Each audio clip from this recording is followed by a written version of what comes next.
Selamat sore, salam sejahtera. Saya Eva Firasanti, mahasiswa Pendes UPY. Saat ini mendapatkan tugas kuliah dari dosen kami, Bapak Taufik Muharram, mengenai prinsip-prinsip pengembangan kurikulum. Pengembangan kurikulum menggunakan prinsip-prinsip yang telah berkembang dalam kehidupan sehari-hari atau justru menciptakan prinsip-prinsip baru. Menurut Hamalik yang dikutip oleh Safarudin dan Amiruddin menyebutkan 8 prinsip dalam pengembangan kurikulum. Prinsip-prinsip tersebut adalah 1. Prinsip berorientasi pada tujuan, 2. Relevansi, 3. Efisiensi, 4. Fleksibilitas, 5. Kontinuitas, 6. Keseimbangan, 7. Keterpaduan, dan yang kedelapan adalah mutu.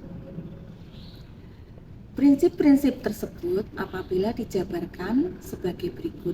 Yang pertama adalah prinsip relevansi. Relevansi memiliki makna sesuai atau serasi. Jika mengacu pada prinsip relevansi, setidaknya kurikulum harus memperhatikan aspek internal dan eksternal. Secara internal memiliki relevansi antara komponen kurikulum, yaitu tujuan, bahan, strategi, organisasi, dan evaluasi. Sedangkan secara eksternal, komponen itu memiliki relevansi dengan tuntutan sains dan teknologi, tuntutan dan potensi siswa, serta tuntutan dan kebutuhan pengembangan masyarakat. Oleh sebab itu, dalam membuat kurikulum harus memperhatikan kebutuhan lingkungan masyarakat dan siswa di sekitarnya, sehingga nantinya akan bermanfaat bagi siswa untuk berkompetisi di dunia nyata, yaitu dunia kerja. Dalam realitanya, prinsip ini memang harus benar-benar diperhatikan karena akan berpengaruh terhadap mutu pendidikan. Contohnya, yang ada di sekolahan yaitu dengan adanya kurikulum merdeka, maka ada yang namanya mata pelajaran P5 yaitu project penguatan profil pelajar Pancasila. Di sini dengan memperhatikan keadaan lingkungan masyarakat di sekolah tersebut, menonjolnya pada bagian apa, misalnya contoh di SD kami yaitu SD Negeri Jali Prambanan, kami mengangkat topik kewirausahaan. Dengan mengangkat topik tersebut, kami melihat bahwa di sekitar lingkungan sekolah kami, para penduduknya itu menanam tanaman garut, bahkan juga gadung.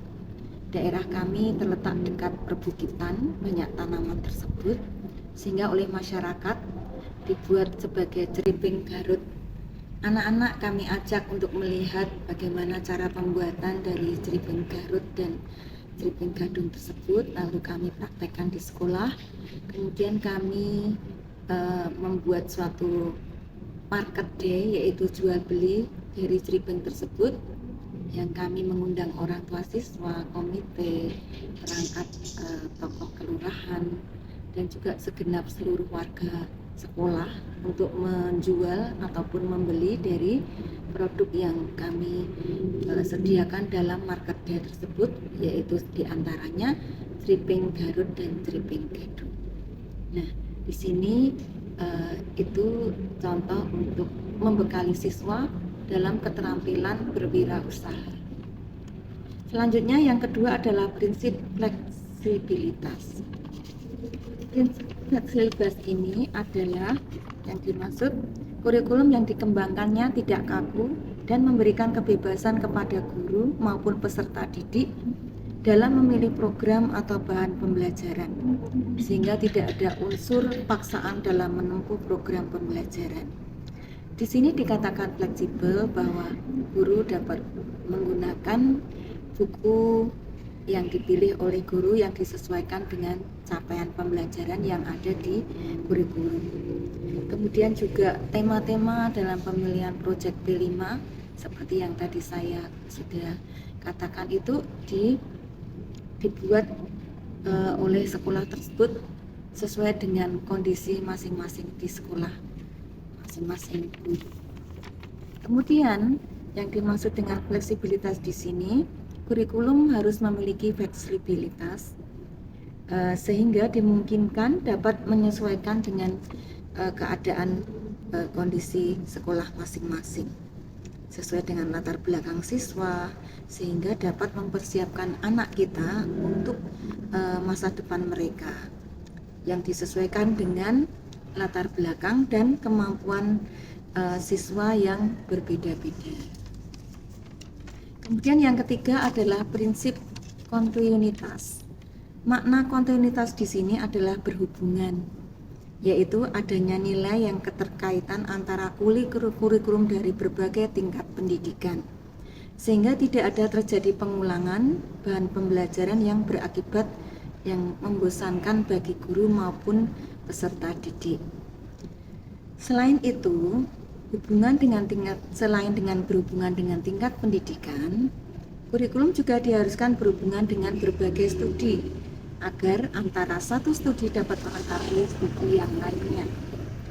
Kontinuitas di sini misalnya adanya berbagai studi, ada matematika, bahasa Indonesia, PPKN, bahasa Jawa atau bahasa lokal yang saling satu dengan yang lainnya saling ada keterhubungan, saling melengkapi, saling mengisi. Prinsip yang keempat adalah prinsip efisiensi. Nah, prinsip efisiensi ini sangat penting, bahkan vital dalam proses pembelajaran, menyangkut segala hal yang dalam pembelajaran, terutama dalam perencanaannya, agar lebih optimal dan efektif. Efisiensi di sini adalah salah satu prinsip yang perlu diperhatikan dalam pengembangan kurikulum, sehingga apa yang telah direncanakan sesuai dengan tujuan yang ingin dicapai. Selanjutnya yang kelima adalah prinsip efektivitas. Efektivitas di sini adalah sejauh mana rencana program pembelajaran dicapai atau diimplementasikan, yaitu efektivitas mengajar guru dan efektivitas belajar siswa. Dalam aspek mengajar guru, jika masih kurang efektif dalam mengajar bahan ajar atau program, maka itu menjadi bahan dalam pengembangan kurikulum di masa depan, yaitu dengan mengadakan pelatihan, workshop, dan lain-lain. Sedangkan pada aspek efektivitas belajar siswa, perlu dikembangkan kurikulum yang terkait dengan metodologi pembelajaran, sehingga apa yang sudah direncanakan dapat tercapai dengan metode yang relevan dengan materi atau materi pembelajaran. Demikian 8 prinsip yang ada dalam pengembangan. Terima kasih semuanya, semoga bermanfaat.